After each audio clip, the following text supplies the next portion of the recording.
मिळते। नाफेड कांदा खरेदीमध्ये मोठी कारवाई सध्या करण्यात आली आहे। नाफेडच्या कांदा विभागाच्या केंद्रीय प्रमुखांची आता उचलबांगडी करण्यात आली आहे। नाफेडचा कांदा परस्पर दुबईमध्ये पाठवून फसवणुकीचा ठपका आता यांच्यावर ठेवण्यात आलेला आहे। मोठी कारवाई ही म्हणावी लागेल। या संदर्भात माहिती देत आहेत आमचे प्रतिनिधी किरण तातने सध्या आपल्या सोबत आहेत। किरण, महत्त्वाची आणि मोठी कारवाई ही म्हणावी लागेल।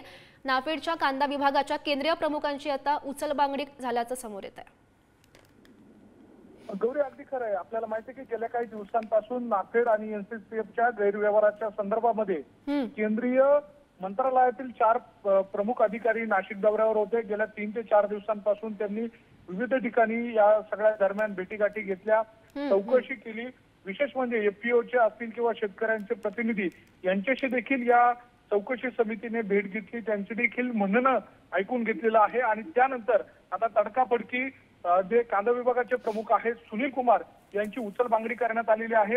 इतकंच काय तर नाशिकमधील जे प्रमुख अकाउंटंट आहे हिमांशू त्यांची देखील या ठिकाणी बदली करण्यात आलेली आहे। त्यामुळे नाफेडमधील घोटाळ्याच्या चौकशीनंतर आता कारवाईला सुरुवात झाली आहे असं म्हणायला हरकत नाही।